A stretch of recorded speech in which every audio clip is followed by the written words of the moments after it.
Indo British advanced pain clinic నొప్పి మాయం surgery దూరం ఫర్ అపాయింట్మెంట్స్ 9155515563. నమస్కారం, వెల్కమ్ టు ఐ డ్రీమ్.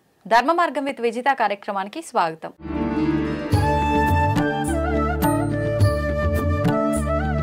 ప్రస్తుతం మనతో పాటు ఉన్నారు ప్రముఖ ఆధ్యాత్మికవేత్త, ప్రముఖ జ్యోతిష్య పండితులు సుభాష్ శర్మ గారు. ఇప్పుడు వారితో మాట్లాడిద్దాం. నమస్కారం గురుగారు. గురుగారు, విద్యార్థులు అనేసరికి చదువుతో పాటు జ్ఞానం, ఈ రెండు కూడా వాళ్ళకి సమృద్ధిగా ఉండాలి అని అంటే అమ్మవారి అనుగ్రహం ఉండాలి. సరస్వతి అమ్మవారి అనుగ్రహం ఉంటేనే జ్ఞానమైన చదువైనా కూడా వాళ్ళకి ఖచ్చితంగా సిద్ధిస్తుంది. అయితే ముఖ్యంగా అమ్మవారికి సంబంధించిన రోజులు అనంటే అందరూ జరుపుకునేది వసంత పంచమి రోజు. అమ్మవారికి సంబంధించి విద్యార్థులు కొత్తగా అక్షరాభ్యాసం చేయించాలన్నా, కొంచెం చదువులో వెనుకబడి ఉన్న వాళ్ళకి ఏదైనా ప్రత్యేకమైన పూజలు చేయించాలన్నా కూడా ఆ రోజు చేస్తూ ఉంటారు. మరి ఈసారి వసంత పంచమి ఫిబ్రవరి 2, 3 అనే సందేహం చాలా మందిలో ఉంది. ఏ రోజున రాబోతుంది, ఆ రోజు ఎటువంటి విధి విధానాలు ఆచరించాలి? శ్రీమాత్రే నమః. శ్రీ గురుభ్యో నమః.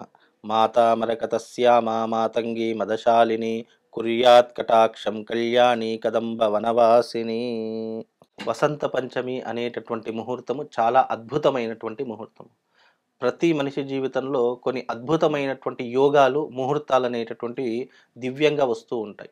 అది జ్యోతిష శాస్త్రంలో ఏంటి అంటే మనిషి జీవితాన్ని మార్చుకోవడానికి, అంటే జాతకంతో సంబంధం లేదు, మనకు వేరే ఇతర విషయాలతో సంబంధం లేదు, మన జీవితాన్ని ఉద్ధరింపజేసుకోవాలి, చాలా అద్భుతంగా మన జీవితం అనేటటువంటిది వృద్ధిలోకి రావాలి అనే ఒక కాన్సెప్ట్తో కొన్ని ముహూర్తాలు వస్తాయి. అందులో ది బెస్ట్ ముహూర్తం ఏంటి అంటే వసంత పంచమి. వసంత పంచమి అనేటటువంటిది కేవలం విద్యాభ్యాసానికే కాకుండా విశేషంగా పెళ్లిళ్ళ ముహూర్తాలకు కూడా వసంత పంచమి అనేటటువంటిది పెట్టినటువంటిది పేరు. ఆ రోజు వివాహం చేసుకుంటే ఆ జంట కలకాలం వర్ధిల్లుతుంది, కలకాలం అన్యోన్యంగా ఉంటుంది అని శాస్త్ర ప్రతీక కూడా. అంటే ఆ రోజున తిథి, వార, నక్షత్ర, ముహూర్త యోగాలతో సంబంధం లేకుండా ఇక అది వసంత పంచమి అంటే ఆ రోజున పెళ్లి ముహూర్తం పెట్టవలసిందే అని శాస్త్ర ప్రతీక. ఆ రోజున ఎవరైతే వివాహం చేసుకుంటారో వాళ్ళు జీవితాంతం కలిసి ఉంటారు, అన్యోన్యంగా ఉంటారు అనేటటువంటిది కూడా చాలా మంది విశ్వసిస్తూ ఉంటారు. అలాగే ఈ వసంత పంచమి చదువులకు పుట్టినరోజు అని కూడా చెప్పుకుంటాం. అలాగే సరస్వతీదేవిని ఆరాధించేటటువంటి రోజుగా కూడా మనం చాలా మట్టుకు గమనిస్తాం. అయితే ఇందులో చాలా మట్టుకు 2వ తారీఖు 3వ తారీఖు అనే సందిగ్ధంలో ఉన్నారు. ఏ తిథి అయితే ఎక్కువ సమయకాలం ఉంటుందో, అంటే 6 గంటల కంటే ఎక్కువ సమయం ఏ తిథి అయితే ఉంటుందో ఆ తిథిని మనం ప్రధానంగా తీసుకోవాలి అనేటటువంటిది శాస్త్ర ప్రతీక. కొంతమంది సూర్యోదయానికి ఉంది కాబట్టి ఈ రోజు కూడా మనము వసంత పంచమిగా భావించాలి అని చెప్పి చాలా మంది అనుకుంటారు. అది వాస్తవమే. అయినప్పటికీ ఆ తిథి ఎన్ని గంటల వరకు ఉంటుంది? మనకు 24 గంటలు ఉన్నాయి. 24 గంటల్లో కనీసం హాఫ్ డే అంటే 6 గంటలైనా ఒక తిథి సంపూర్ణంగా ఉండాలి. అయితే దాన్ని మనం పూర్తిగా పాటించడానికి అవకాశం ఉంటుంది. 2వ తారీఖు మధ్యాహ్నం 12:05 చతుర్దశి వెళ్ళిపోయి పంచమి ప్రారంభమవుతుంది. ఎప్పుడు? ఆదివారం 2వ తారీఖు. ఆ తిథి మళ్ళీ తెల్లవారితే మంగళవారం రోజున ఉదయము 10:35 వరకు ఆ తిథి ఉంటుంది. ఇక్కడ ఉదయకాలానికి మనకు సూర్యోదయం 6:05 మంగళవారం రోజు అవుతుంది. ఒకవేళ 6 గంటల నుంచి మనము లెక్క వేసుకున్నా ఆ తిథి కేవలం 4 గంటల సమయం, అంటే 4:35 సమయం వరకే ఉంటుంది. అంటే కనీసం 6 గంటలు కూడా ఉండట్లేదు. కాబట్టి ఏ రోజున మనం తిథి వసంత పంచమి పాటించాలి అంటే ఆదివారం రోజున వసంత పంచమి పాటించాలి, 2వ తారీఖు రోజున. అలాగే ఆ రోజున సాయంకాలం ప్రదోష కాలంలో పంచమి అనేటటువంటి చాలా విశేషమైనటువంటి ముహూర్తం. దాన్ని ప్రదోష పంచమి అని పిలుస్తూ ఉంటారు. ఆ ప్రదోష పంచమి చాలా అద్భుతమైనటువంటి యోగాలను మనకు అందించేటటువంటి యోగము. అలాగే ఈ వసంత పంచమి రోజున ఏం చేస్తే బాగుంటుంది అంటే చాలా మట్టుకు విద్యార్థులకు విద్యాభ్యాసం చేయించడానికి, అంటే చిన్న పిల్లలకు అక్షరాభ్యాసం చేయించడానికి జ్ఞాన సరస్వతి దేవాలయం అయినటువంటి బాసర క్షేత్రానికి వెళ్తూ ఉంటారు. అలాగే దగ్గరలో మన ఎక్కడైతే అమ్మవారి క్షేత్రం ఉంటుందో అక్కడికి కూడా చాలా మంది వెళ్తూ ఉంటారు. అయితే ఎవరైతే అక్షరాభ్యాసం చేయించేటటువంటి తల్లిదండ్రులు ఉంటారో వాళ్ళు ఆ రోజున ఎస్పెషల్లీ వెళ్తుంటారు. ఎవరికైతే చదువు అనేటటువంటిది వంటబట్టడం లేదో, ఎంత చదువుకున్నా జ్ఞాపక శక్తి ఉండట్లేదు అని అనుకుంటారో ఆ రోజున వసంత పంచమి రోజున సరస్వతి లేహము లేదంటే సరస్వతి చూర్ణము అని చెప్పి ఇస్తూ ఉంటారు. ఓకే. ఆ సరస్వతి చూర్ణం అనేటటువంటిది పిల్లలకు తినిపించడం ద్వారా వాళ్ళకు జ్ఞాపక శక్తి పెరుగుతుంది. అలాగే చాలా మందికి నత్తి అనేటటువంటిది ఉంటూ ఉంటుంది. అంటే తడబడుతూ మాట్లాడడం మాటలో అనేటువంటి స్పష్టత స్పష్టత లేకపోవడం. అలాంటి వారికి కూడా ఈ వసంత పంచమి రోజున సరస్వతి చూర్ణము అనేటటువంటిది ఇవ్వడం జరుగుతుంది. అది తినిపించడం ద్వారా పిల్లలకు జ్ఞాపక శక్తితో పాటు వాళ్ళు ఎవరైతే స్పష్టంగా మాట్లాడలేనటువంటి వాళ్ళు ఉంటారో వాళ్ళు కూడా స్పష్టంగా మాట్లాడడానికి కూడా అవకాశం ఉంటూ ఉంటుంది. అదే రోజున నాలుక మీద శ్రీకారం రాస్తూ ఉంటారు. ఎవరికైతే నత్తుందో లేదా మాటలు అంటే వయసు పెరుగుతున్న కొద్ది మాటలు ఎవరికైతే రాకుండా అంటే ఆలస్యంగా మాటలు వస్తాయి చూసారా, అలాంటి వారికి కూడా బంగారపు పెన్ను అంటే బంగారపు పెన్ను ఉంటుంది. ఆ బంగారపు పెన్నుతో ఆ నాలుక మీద శ్రీకారం రాస్తారు. ఇప్పుడు ఇది కుటుంబ సభ్యులే రాస్తారా గురుగారు? పురోహితులు రాస్తారు. నాలుక మీద రాసేది పురోహితులు. అక్షరాభ్యాసం చేయించేది ఎవరు అంటే పురోహితుడు మంత్రం చెప్తూ ఉంటాడు. తల్లిదండ్రులు ప్రపంచంలో పిల్లలకు మొట్టమొదటి గురువులు ఎవరు అని అంటే తల్లి తండ్రి, వీళ్ళే మొట్టమొదటి గురువులు. కాబట్టి వాళ్ళ తొడల మీద పిల్లనో అమ్మాయినో అబ్బాయినో కూర్చోబెట్టుకొని వాళ్ళ పలక మీద శ్రీకారం రాయిస్తూ ఉంటారు. ఓంకారాన్ని రాయించేసి అక్షరాలు దిద్దిస్తూ ఉంటారు. ఇది అక్షరాభ్యాసానికి పెట్టినటువంటిది పేరు.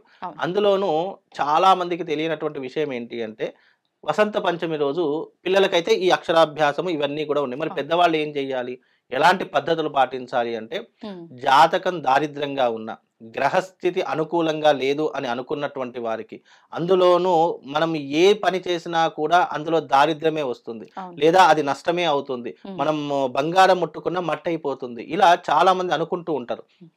అలాంటి వారు ఏం చెయ్యాలి అంటే సరస్వతికి మరొక అవతారము మాతంగి అమ్మవారు, ఈ రాజశ్యామల అని పిలుస్తూ ఉంటాము. ఆ రాజశ్యామల అమ్మవారి యొక్క యాగం చేయడము చాలా విశేషమైనటువంటి యోగము. వసంత పంచమి రోజున ప్రతి ఒక్కరూ ఏం చెయ్యాలి అంటే జీవితంలో వృద్ధి కావాలన్నా, చదువులో వృద్ధి కావాలన్నా, జీవితంలో రాజకీయంలో ఎదగాలన్నా, సినిమా ఇండస్ట్రీలో కానీ నాటక రంగంలో కానీ చలనచిత్ర రంగంలో కానీ ఎదగాలన్నా, అలాంటి ప్రతి ఒక్కరూ కూడా చేసుకోవాల్సిన యాగం ఏదైనా ఉంది అంటే అది రాజశ్యామల యాగము. ఇది కేవలం ఒక తరగతి వాళ్ళకే పరిమితమైనటువంటిది కాదు, ఇది యూనివర్సల్. ఎందుకంటే రాజశ్యామల అమ్మవారి యొక్క యాగం ఎంత విశేషమైనటువంటిది అంటే సర్వ స్త్రీ వశీకరణ, పురుష వశీకరణ, రాజకీయ వశీకరణ, జన వశీకరణ, ధన వశీకరణ, ఇలా ఏదైనా కూడా వశ్యము అంటే అర్థం ఏంటంటే సొంతం చేసుకోవడము అని అర్థము. సంస్కృతంలో వశ్యము అని అంటాము. అదే మనం భాషలో పిలుచుకోవాలంటే వశ్య ప్రయోగాన్ని మనం సొంతం చేసుకోవడము అని తెలుస్తుంది.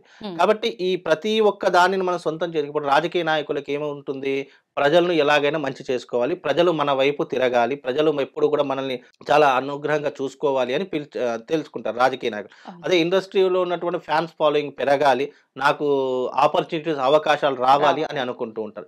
ఇలా ప్రతి ఒక్కరికి ఈ యొక్క అనుగ్రహం కావాలంటే ఏ దేవతను ఆరాధించాలని చాలా మంది సత్యం, రాజశ్యామల అమ్మవారిని ఆరాధించాలి. అది కూడా శాస్త్రంలో ఎప్పుడు చెప్పారు అంటే అమ్మవారికి ఇష్టమైనటువంటి తిథి వసంత పంచమి, అలాగే దుర్గాష్టమి, అలాగే విజయదశమి. ఇవి అమ్మవారికి చాలా ప్రీతికరమైనటువంటి రోజులు. వసంత పంచమి సంవత్సరానికి ఒకసారే వస్తుంది. అలాగే దుర్గాష్టమి దసరా నవరాత్రుల్లో వస్తుంది, అది కూడా ఒకే రోజు వస్తుంది. విజయదశమి ఒకే, అంటే సంవత్సరానికి ఈ 3 తిథులు చాలా విశేషమైనటువంటివి అమ్మవారికి. కాబట్టి ఈ వసంత పంచమి రోజున విశేషంగా రాజశ్యామల యాగం చేసుకుంటే విశేషమైనటువంటి పుణ్య ఫలితాలు కలుగుతాయి. ముహూర్తంతో ఇంకా పని లేదు. ఆ రోజు ఎవరైనా ఏ సమయంలోనైనా పనులు ఆచరించవచ్చు. ఏదైనా కొత్త పనులు ప్రారంభించాలన్న బిజినెస్ లాంటివి కూడా ఆ రోజు తప్పకుండా ఆ రోజున ఆచరించవచ్చు. మనం కొత్త పని ప్రారంభం చేయాలన్నా, అక్షరాభ్యాసం చేయాలన్నా, వివాహం చేయాలన్నా, లేదు అంటే వ్యాపారం ఏదైనా ప్రారంభం చేయాలన్నా, లేదా చలనచిత్ర రంగంలో సినిమా ముహూర్తాలు ప్రారంభం చేయాలన్నా, ఇలా ప్రతి ఒక్కదానికి అనువైనటువంటి ముహూర్తము ఈ యొక్క వసంత పంచమి అనేటటువంటి ముహూర్తము. ఈ ముహూర్తానికి చాలా ప్రాముఖ్యత ఉంది. ఎందుకు అనంటే కొన్ని ముహూర్తాలు ఎలా ఉంటాయంటే చాలా బలంగా ఉంటాయి. ఆ ముహూర్తంలో మనం ఏదైనా ప్రారంభం చేశామనుకోండి, అది ఎప్పుడూ కూడా జీవితాన్ని వృద్ధి వైపే తీసుకువెళ్తుంది తప్ప మనల్ని కిందికి తీసుకువెళ్ళాలని ఆలోచించే ముహూర్తం కాదు. అందులో కొన్ని ముహూర్తాలు ఇప్పుడు వసంత పంచమి, ధనత్రయోదశి, తర్వాత వచ్చేసి ఈ దీపావళి, దసరా, విజయదశమి, ఇవన్నీ కూడా అద్భుతమైనటువంటి ముహూర్తాలు. ఆ ముహూర్తాల్లో మనం ఏ కార్యం తలపెడతామో ఆ కార్యం తప్పకుండా నెరవేరుతుందని మనం విశ్వసిస్తాము, నమ్ముతూ ఉంటాం. అలాంటి ముహూర్తమే ఈ యొక్క వసంత పంచమి యొక్క ముహూర్తం. ఆ రోజున నా ఆధ్వర్యంలో కూడా రాజశ్యామల యాగం జరుగుతుంది. కాబట్టి ఎందుకు అంటే ప్రతి సంవత్సరం చేయిస్తాను. అంటే ప్రతి సంవత్సరం నేను కొన్ని పర్టిక్యులర్ డేస్‌లో దగ్గరుండి నేను కొన్ని ముహూర్తాలు చేయిస్తాను. ఎందుకు అంటే మనిషి జీవితంలో అనేక కష్టాల పాలవుతాడు. ఏం చేయాలో అర్థం కాదు. అధోగోచరంగా ఉంటాడు. ఎన్నో పూజలు చేస్తూ ఉంటాడు. ఎన్నో యజ్ఞయాగాదులు చేస్తాడు. లేదా అన్ని క్షేత్రాలకు వెళ్లి వస్తుంటాడు. కానీ ఎక్కడా కూడా ప్రశాంతత దొరకదు. అలా ప్రశాంతత కావాలన్నా, అనుకున్నటువంటి కోరిక వెంటనే నెరవేరాలన్నా అమ్మవారి యొక్క రాజశ్యామల యాగం చేస్తే చాలు.